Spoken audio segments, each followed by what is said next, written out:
मित्रों, आप सभी जानते हैं कि दिल्ली में मुख्यमंत्री है भी और नहीं भी, और जो मुख्यमंत्री नहीं है वो मुख्यमंत्री है भी, यानी अस्थायी मुख्यमंत्री और एक्चुअल मुख्यमंत्री दोनों के बीच का द्वंद्व देखते हुए दिल्ली की जनता के मन में कई प्रश्न तो उठ ही रहे थे। अब संवैधानिक व्यवस्थाओं और कानूनी दृष्टि से भी प्रश्न उठने शुरू हो गए हैं।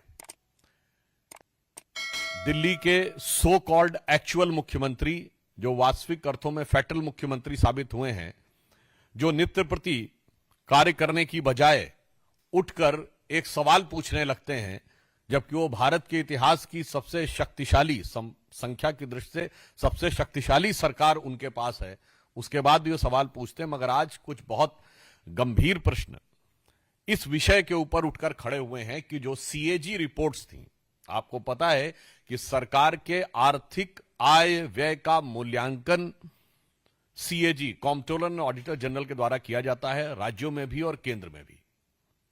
मगर यह एक बड़ी विचित्र बात है कि स्वघोषित कट्टर ईमानदार एक संवैधानिक व्यवस्था के द्वारा अपने सरकार के कार्यों की आर्थिक समीक्षा को न सिर्फ होने देते नहीं देते, नकारते हैं और सदन के पटल पर रखना नहीं चाहते हैं। और इसलिए दिल्ली हाईकोर्ट ने भी, जो प्राप्त सूचना है मीडिया में, उसके अनुसार दिल्ली हाईकोर्ट ने एक ऑब्जर्वेशन यूज किया है कि Delhi government is dragging its feet, यानी अपने कदम खींच रही है इन प्लेसिंग द सीएजी रिपोर्ट, अर्थात दिल्ली की सरकार सीएजी की रिपोर्ट सदन के पटल पर रखने से कदम पीछे खींच रही है। यह दुर्भाग्यपूर्ण है। The exact word is the Delhi government is dragging its feet in placing the CAG report is unfortunate. तो मुझे लगता है कि अब यह बात और भी स्पष्ट हो जाती है कि दुर्भाग्यपूर्ण स्थिति सिर्फ विकास कार्यों में नहीं दिख रही है। दुर्भाग्यपूर्ण स्थिति सिर्फ पर्यावरण में, सड़कों पे, जल भराव में और सरकारी व्यवस्थाओं में ही नहीं दिख रही है, संवैधानिक व्यवस्था में भी अब यह दुर्भाग्यपूर्ण स्थिति दिखने लगी है।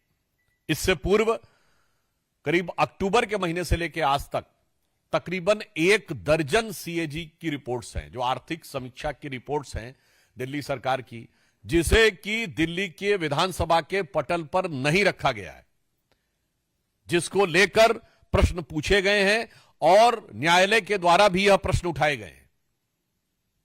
और बहुत मजेदार बात यह है कि स्वघोषित कट्टर ईमानदार के द्वारा संचालित सरकार में दिल्ली के विधानसभा सेक्रेटेरिएट ने 11 जनवरी को, इसी 11 जनवरी 2025 को यह कहा है, there is no use of tabling the reports, यानी कोई आवश्यकता नहीं है रिपोर्ट्स को टेबल करने की। जबकि हमारे 7 विधायकों ने इस विषय को लेकर लिखित प्रतिवेदन विधानसभा अध्यक्ष को दिया कि जो जो सरकार की आर्थिक समीक्षा की रिपोर्ट्स आ रही हैं उन्हें सदन के पटल पर क्यों नहीं रखा जा रहा है। मगर मैंने कहा ना, स्वघोषित कट्टर ईमानदार अपनी सरकार की आय व्यय का लेखा रखने को आवश्यक नहीं मानते, जबकि न्यायालय उसको दुर्भाग्यपूर्ण मान रहा है। इससे यह साफ हो जाता है कि ये एनार्किस्ट तो है ही, यह आपदा तो थी ही, आर्थिक आपदा भी है, राजनीतिक आपदा भी है, विकास की आपदा के साथ साथ अब आम आदमी पार्टी की सरकार में संवैधानिक आपदा भी है।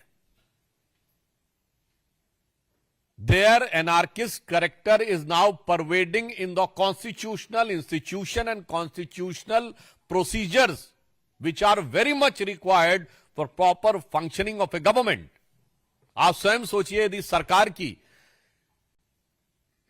आर्थिक आय व्यय की समीक्षा को सार्वजनिक ही नहीं करना चाहेगी सरकार, तो क्या यह अपने आप में एक बहुत बड़ी संवैधानिक चुनौती नहीं है?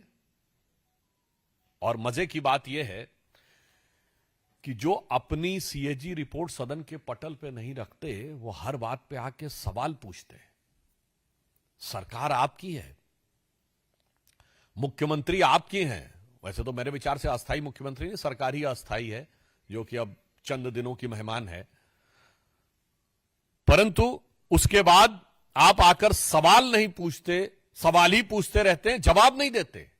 चलिए, राजनीतिक जवाब मत दीजिए, वो तो आपकी स्टाइल और फितरत समझते हैं कि आकर अनेक प्रकार के अनर्गल आरोप और आक्षेप लगाना आम आदमी पार्टी की फितरत है।